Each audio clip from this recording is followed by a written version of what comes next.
There's a good chance that if you've played Borderlands 2 enough that you're fairly familiar with the various types of currency in the game.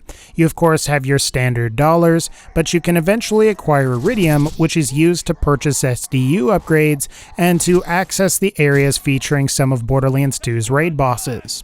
Now, there are also a few DLC currencies such as Seraph Crystals, which are used to buy Seraph weapons and gear, and Torg tokens, which can be used to buy Torg gear from the Torg DLC's Torg vending machines.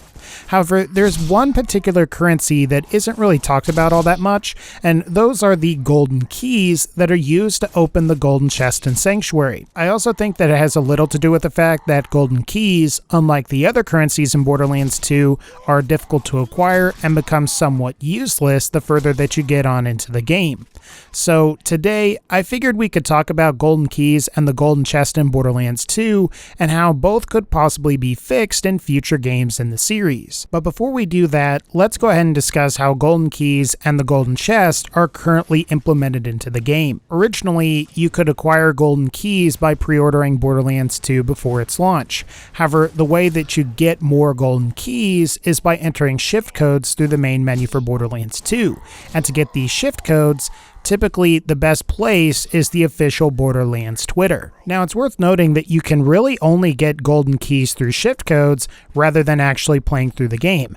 And on average, you get about 5 keys per shift code announcement, and there are about 2 announcements per month. So this means that in the best case scenario, you're going to be getting about 10 golden keys per month. So not only is this currency more difficult to get, but it is considerably more scarce than the other currencies that appear in Borderlands 2. As for the golden chest, it's available in Sanctuary, and the only way to open it is with golden keys. Now, typically, the golden chest provides near guaranteed purple rarity items, though there are certain exceptions where you can receive E-Tech weapons or blue rarity relics.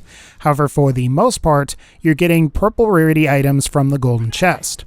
Now, with this said, there are a fair amount of things that you can't get from the golden chest. And as an example, you can't receive pearlescent weapons this way, legendary weapons this way, or Seraph weapons this way. In addition, you also can't receive unique items like unique weapons or unique pieces of gear. However, the advantage that the golden loot chest provides is that the items that you receive tend to match your player character's level. So if you open the chest at level 10, you're guaranteed to get a level 10 purple rarity item.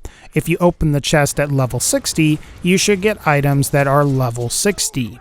And this is great because you don't have to worry about not being able to use the gear when you first open the chest, and the gear won't spawn with a lower level than you that would limit its viability after you've gained a couple of levels. But to sum everything up, golden keys are usually acquired by obtaining shift codes on Twitter and then entering these shift codes in the main menu.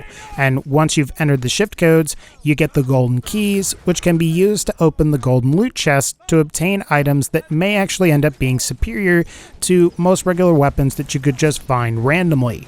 And like I said, the best part is that these weapons are tailored to your level, so you don't have to wait to use them like you might with other weapons that you may come across. Now, you may be wondering why I think golden chests and golden keys are flawed and need to be fixed.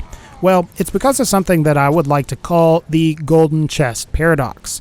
Now, what is the golden chest paradox? Well, it's sort of difficult to explain in just one sentence, but it incorporates a combination of things, like how certain aspects of Borderlands 2 are designed, the value and difficulty of acquiring the golden keys themselves, and the rewards that are received from spending golden keys to open the golden chest. As I'm sure everyone knows at this point, Borderlands 2's weapons increase in damage with every level, so a gun that's level 30 will deal far less damage than a level 50 weapon, and on a smaller scale, a level 43 weapon will always deal more damage than its level 40 counterpart. So this means that the best weapons in Borderlands 2 are weapons that match the level cap, and for the longest time, that was level 50.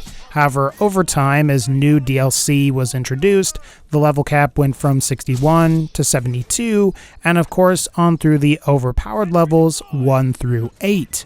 And like I mentioned earlier, the golden chest spits out items that match your current level, so it would make sense for you to want to save all of your golden keys until you reach maximum level.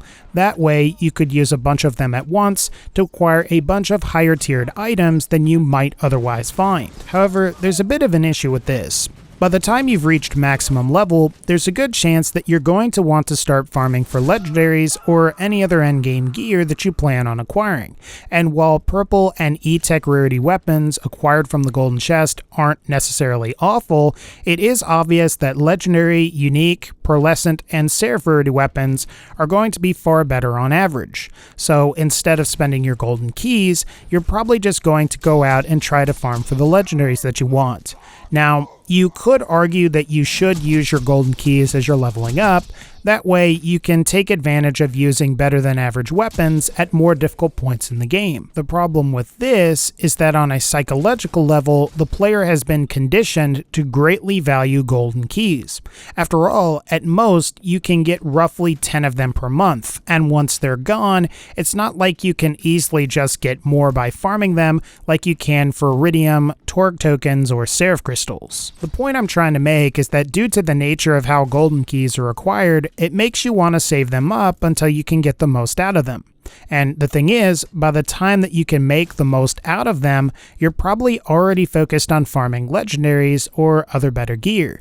And it's essentially a case where you get this really awesome item, and that big special moment to use it in the game never really seems to come.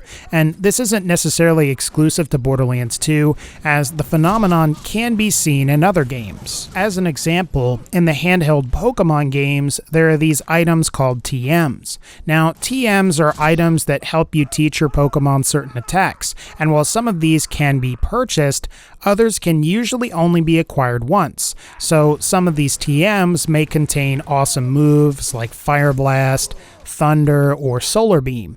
However, because these items can only be acquired one time, you don't use them out of fear that you might give that move to the wrong Pokemon, or you're saving it for that special moment where you think that you will need it, but that moment never seems to come. And while this is another Nintendo game, another great example is from the recently released Legend of Zelda Breath of the Wild.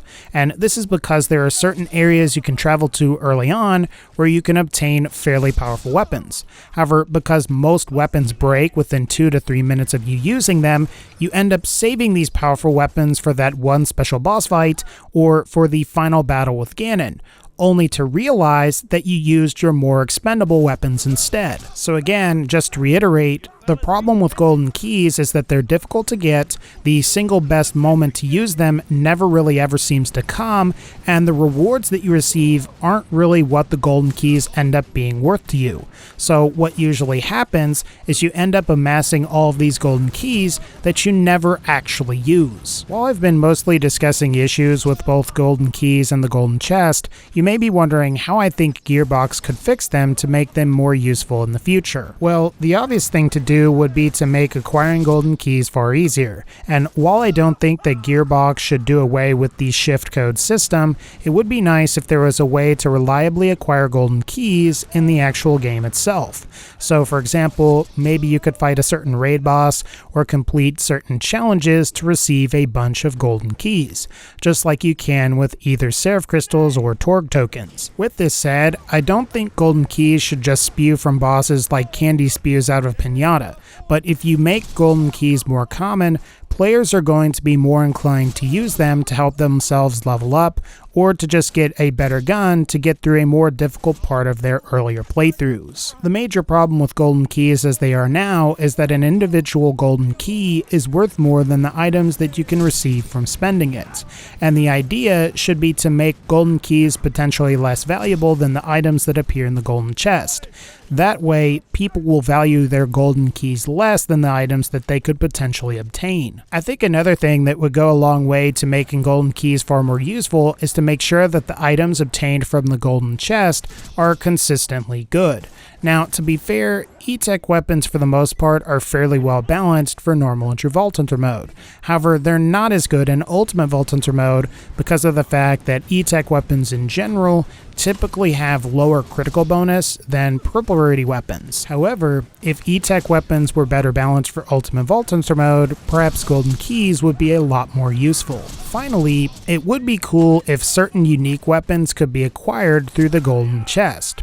Obviously, you wouldn't want things like legendaries or pearlescents showing up, but having a gun or two exclusive to the golden chest would make people seek out golden keys to try and get it. Perhaps you could do this with weapons that don't have a designated loot source, and as it pertains to Borderlands 2, you could have the Cobra appear in a golden loot chest, and by simply spending a golden key, you could have the chance at getting a Cobra. The main thing though is that as long as the weapons are fairly useful and they aren't necessarily the most powerful gun in the game, I think even people at high levels would want to get golden keys just for a chance to obtain one of these items. The most important thing that would help make golden keys more worth everyone's time is to simply get players to view their golden keys less than the potential wards that they could possibly gain. And if that happens, I think more people would be willing to scour Twitter or grind specific bosses for golden keys to spend. And golden keys are something I wouldn't mind returning for Borderlands 3. It's just that I hope that they are a lot more useful next time around. But alright guys, I think that's going to wrap up this particular video. If you like this video, feel free to leave a like and let me know what you think would improve golden keys and the golden loot chest. Leave it in the comments below. Otherwise, like this video if you like it, click the bell to join the notification squad, and as always, take care, and I'll see y'all next time.